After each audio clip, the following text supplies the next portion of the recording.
Assalamualaikum warahmatullahi wabarakatuh. Selamat malam. Pada kesempatan kali ini saya Muhyiddin Muhammad Delani, nomor induk mahasiswa 289215023, Fakultas Ekonomi dan Bisnis Prodi Manajemen Universitas Pancasakti Bekasi. Pada kesempatan kali ini saya akan menyampaikan presentasi perekonomian Indonesia dengan tema krisis keuangan global 2008-2009 dan implikasinya pada perekonomian Indonesia, dengan dosen pengampu Bapak Imhar SE MM. Krisis keuangan global yang terjadi tahun 2008 sampai 2009 merupakan krisis finansial terburuk dalam 80 tahun terakhir. Bahkan para ekonom dunia menyebutnya sebagai the mother of all crisis. Krisis keuangan yang diawali dengan terjadinya subprime mortgage di Amerika Serikat ternyata berimbas ke krisis sektor finansial yang lebih dalam. Kondisi ini ternyata semakin memburuk, meluas dan berkepanjangan, serta tidak hanya dirasakan oleh perekonomian Amerika Serikat, tetapi juga dirasakan di berbagai negara termasuk Indonesia. Krisis finansial tersebut tidak hanya menghancurkan sendi-sendi perekonomian sektor keuangan, tetapi juga berdampak pada sektor real domestik. Ya, oleh karena itu diperlukan pemahaman yang komprehensif agar dapat diambil langkah-langkah strategis dalam rangka meminimumkan dampak krisis keuangan global tersebut. Secara terperinci, penelitian ini bertujuan menganalisis krisis keuangan global, sumber-sumber penyebabnya, bagaimana mekanisme terjadinya krisis, serta mengidentifikasi implikasi krisis terhadap sektor keuangan dan sektor real, serta penyerapan tenaga kerja dan kemiskinan.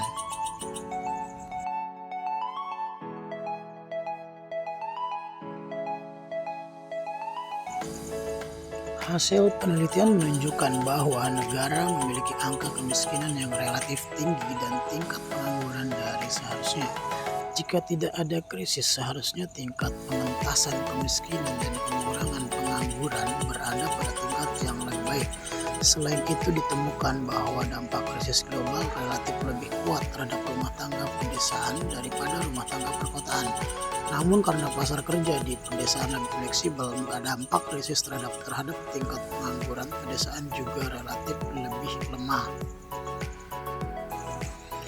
Sejarah mencatat bahwa serangkaian krisis keuangan yang dialami di berbagai negara secara destruktif telah merusak sendi-sendi perekonomian negara-negara. Sebagai contoh, sejak pertengahan tahun 1990 hingga tahun 2001 telah terjadi krisis keuangan dan tenggang waktu yang berbeda. Meksiko mengalami krisis pada tahun 1994 dan negara-negara di kawasan Asia termasuk Indonesia mengalami krisis yang cukup parah tahun 97 dan 98. Pada saat hampir bersamaan tahun 1998, negara Rusia pun juga mengalami krisis. Dan dampak yang terjadi di Brazil tahun 1999 yang kemudian disusul dengan negara Argentina dan negara Turki yang mengalami krisis keuangan pada tahun 2001. Hal ini memunculkan sejumlah pertanyaan sekaligus kekhawatiran bahwa krisis ini akan kembali terjadi, namun di mana dan kapan terjadinya serta seberapa besar dampaknya belum diketahui secara pasti. Dugaan banyak pakar ekonomi dunia diperkirakan bahwa Amerika merupakan salah satu negara yang mungkin diterpa krisis keuangan akibat defisit anggaran yang berkepanjangan serta dampak dari perkembangan industri propertinya. Faktanya, guncangan ekonomi Amerika yang dimulai pada pertengahan tahun 2007 sebagai akibat krisis kredit perumahan bermutu rendah atau yang lebih dikenal dengan kasus subprime mortgage ternyata berimbas ke krisis sektor finansial yang lebih dalam hal itu ditandai dengan bangkrutnya sejumlah perusahaan lembaga keuangan internasional yang memiliki reputasi tidak diragukan seperti Lehman Brothers, AIG, Fannie Mae, Federal Mac pada tahun 2008. Imbas krisis keuangan di Amerika pada akhirnya juga dirasakan oleh Indonesia. Keyakinan yang tinggi dari pemerintah Indonesia bahwa krisis di Amerika tidak akan berimbas kepada perekonomian Indonesia karena memiliki fundamental yang kuat ternyata tidak terbukti. Dalam beberapa kurun waktu terakhir, imbas krisis Amerika sangat kuat dirasakan oleh bangsa Indonesia dan terlihat dari beberapa indikator sebagai berikut.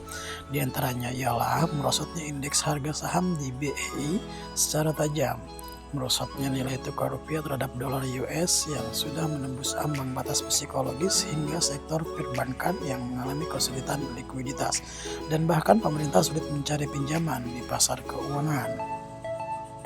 Itulah bukti bahwa krisis global dirasakan juga di Indonesia.